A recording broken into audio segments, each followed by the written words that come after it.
Good morning. Alright, I had to re-record this video. I deleted the videos I made of how I pulled this thing apart or what it takes to pull it apart. I'm going to be totally honest with you. To get it to the point where you got to pull this supercharger, 5 minutes. Okay, there's one clip on the back that's going to give you a hassle and a half.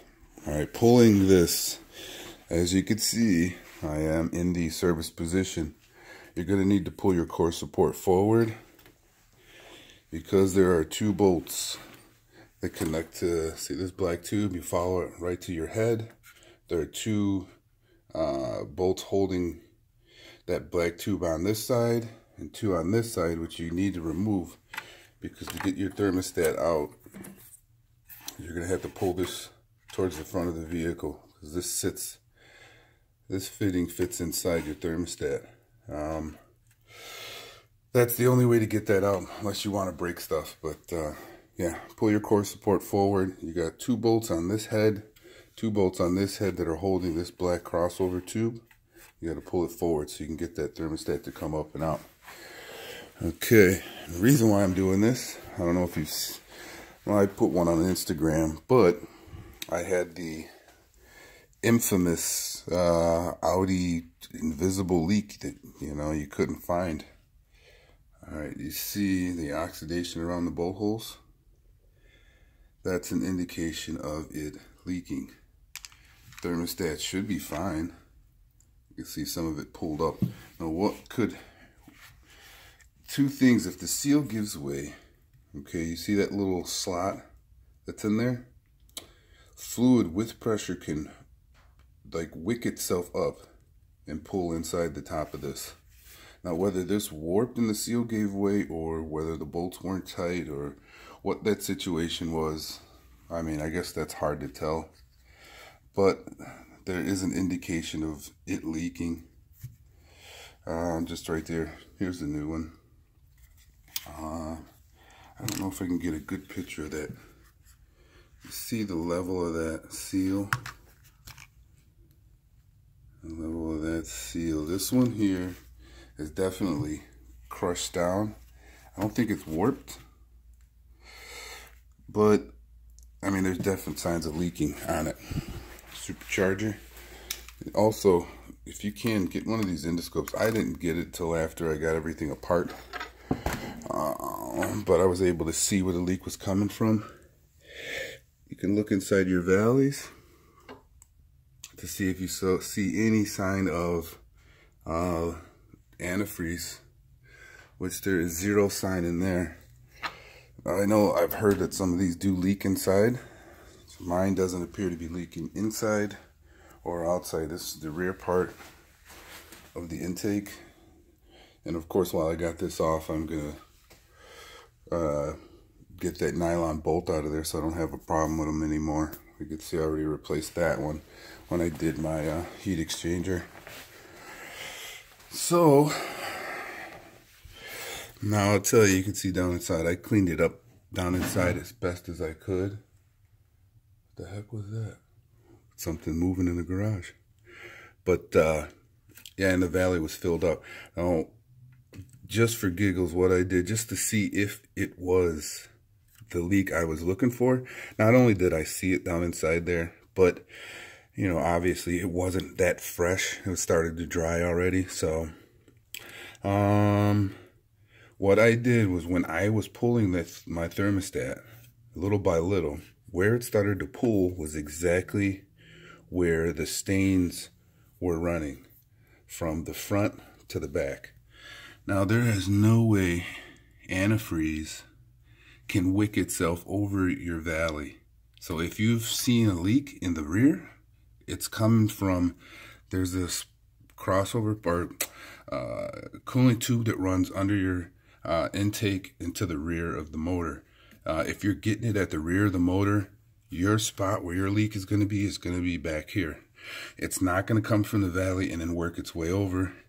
If you can see how deep that valley is, that's impossible. Okay, now if you're leaking here on the inside, or when you're leaking here on the inside, your weak point is going to be here. So it's going to fill up the valley, and it's going to come over that edge and run down the side.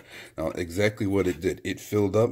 When I took the thermostat off, it filled up the valley, and it started to leak itself down the front, down the side, work its way down around the motor, and then onto the ground, exactly in the spot I've been seeing that leak. Now, the best way to do it, see all the skid plates? Pull them off. Pull them off, run your car for a couple of days just so you can get kind of the location where the leak is going to be. I did that, but in the same day, I actually was able to see coolant from the back corner pulling up inside here. Not old, but it was still pink, so it was decently fresh. So that's what led me to believe that it was underneath my Supercharger. So, but the spots on the skid plate where I was seeing wetness is at this location down the side of the motor, right in the front here. That's where I was seeing that. Well, I mean, that's where it was leaking at. Now, once it leaks over the side and you start driving, that pool is going to move itself around, so you're not going to be able to notice. Like I said, all the more reason to take off the skid plates, take them all off, run your car for a few days until you can get the kind of exact location where that leak is coming from, or the general area. With that skid plate on, you're not going to be able to tell. So, today's adventure, I'm actually going to use this endoscope at the back of the motor. I can't do it and record. Well, I don't know if I could. I just got it yesterday, so I don't know. But new thermostat, which is here, comes with a seal.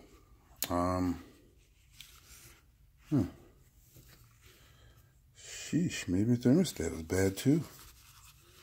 I mean, I'm just going that rod to rod. This new one seems to be coming out a little bit more. So I don't know how old. I don't know. Okay. Sorry about the darkness in the garage. I had to lower the door. It's pretty early in the morning over here, so I don't want my neighbors thinking I'm the weird guy in the neighborhood. Oh, I really don't give a crap. But nevertheless, yeah, 5 minutes to get this out. Oh, I jumped off topic. The clip I'm telling you about is this one here. You have to pinch the clip that's on it, which is almost impossible. You're going to come in like this, if I had to, and kind of, you know, beat my hands up to get inside there. But the clip, you got to pinch it like that, and then move your hand that way to pull it off. That there took me longer than it did to get everything else off. Like I said, it took me about 5 minutes to get this off. I've got a mechanic's memory, so I didn't really need to mark all my lines and vacuum lines. If you're not, go ahead and mark everything off where you took it off, number it, letter it, whatever you need to do, so you can put it on in the right location. I think I'm going to bore scope my valves too. I've been cleaning them with that CRC stuff. I've done it twice so far, so. But yeah, mark your hoses, mark your vacuum lines, mark your clips. If you're not, you know, too mechanically inclined, anybody could do it. I think the torque spec, I don't even want to say, I think it's 20, maybe 30. I got to check that to make sure. But remember, there's 2 bolts holding this black crossover tube here, 2 bolts on the other side, and on the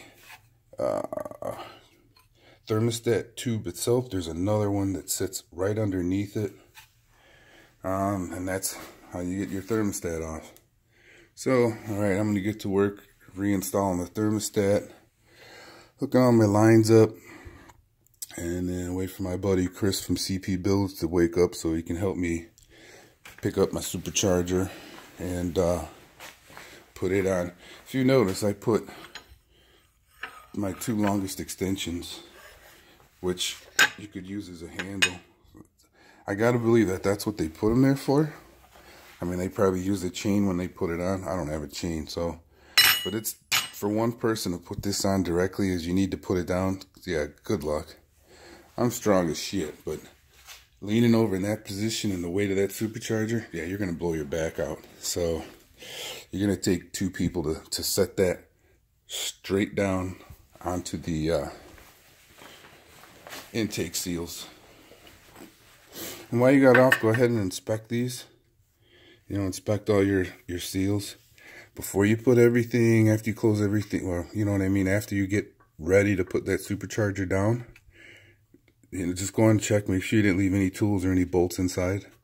Make sure all your lines are running, nothing's going to get pinched or cut.